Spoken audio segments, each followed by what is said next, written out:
Morning gents, it's friedabacon here, and I've got a quick commentary about Bitcoins. So if you don't know what Bitcoins are, you've been living in a hole for a bit. So basically what Bitcoins are is it's a virtual online currency. It's non-centralized, so no one can control it or anything.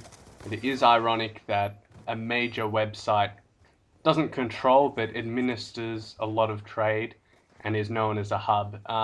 So basically there's been a crash lately, but it's recovering very quickly.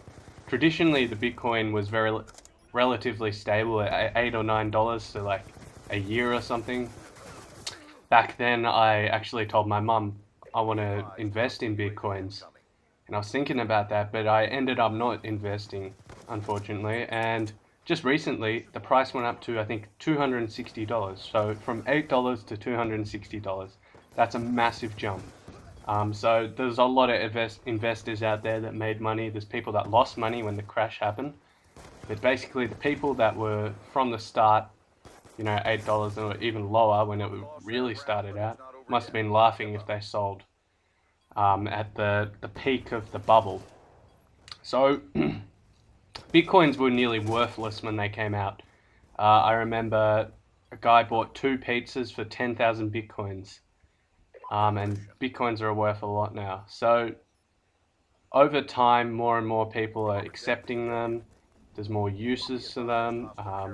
And yeah, basically, it's non-centralized, untraceable and whatnot, which obviously, gives incentives to criminals and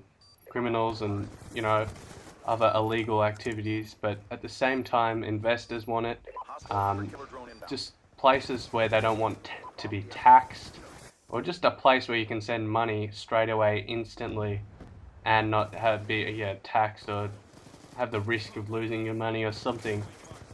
So basically, and all it is a virtual, I think it's encryption key or something like that, and that's what the Bitcoin is.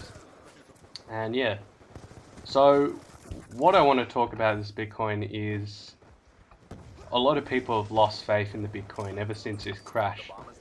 But you got to remember, everything crashes. And the reason for the crash is actually, there's a website called Mt. Gox, for you that don't know. And it's a major trading place for Bitcoins where you can buy and sell. And the whole thing is it's supposed to be not centralized, but this place has just become a hub. It's not like the US where they control the currency and stuff, or they have an extent to, and they can print as much as I want. Mt. Gox, it's a hub for trading. And I better explain actually, to get Bitcoins you have to mine them, which uses solving mathematical equations, which uses computer power, CPUs and stuff.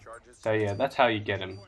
So anyway, basically it's non-centralized, and this Mt. Gox website had a DDoS attack, and DDoS is denial of service attack, where thousands and thousands, even millions of impressions and stuff are clicked on websites, which crashes them. And basically it crashed this major Bitcoin site, and I think people freaked out and basically panic sold, and everyone saw it's going down quick, I better sell it. And it crashed down to Jesus, how much was it? It was like $60 at one stage, but it's back up at 120 again. It's growing. There are a lot more people accepting Bitcoins. Bitcoin, you can buy food with Bitcoins, you can buy electronic items with Bitcoins, you can buy basically anything, and businesses and stuff are accepting it. And basically it's a very good investment, obviously, if you bought a long time ago. And I think it still will be a good investment over time, because Bitcoin mining gets harder and harder. The mathematical equations get harder and harder every time a chain is released. And a block is 50 Bitcoins. So every time 50 Bitcoins are released into the circulation, or they're rewarded for mining and mathematical equations, basically it gets harder and harder. And eventually, Bitcoin is going to reach a time and a place where no more Bitcoins can be made. So it's going to be scarce, like gold. It's going to there's only going to be a certain amount available, whereas the US dollar, they can just keep printing and printing to their heart's desire, which will obviously, you know, suffer from inflation. So hopefully this doesn't suffer for anything. So yeah, I just wanted to talk about Bitcoins. If you guys got any questions, please leave them in the comments below. I would like to do another commentary on this. It's very interesting, in fact. I might buy some Bitcoins and you know, leave them for 1 or 2 years and maybe give them away or see what happens. But yeah, if you've got money to spend, just a bit of money that you don't really care about, honestly, and you're not using it for anything, invest in Bitcoins, because leave it for just 1 or 2 years, come back, you may have doubled, tripled, or whatever.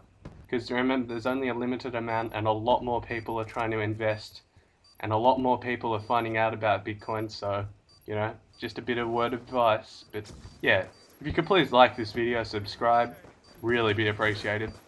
Kind of struggling for views and whatnot at the moment, so if you could, really helps me out. Okay, cheers.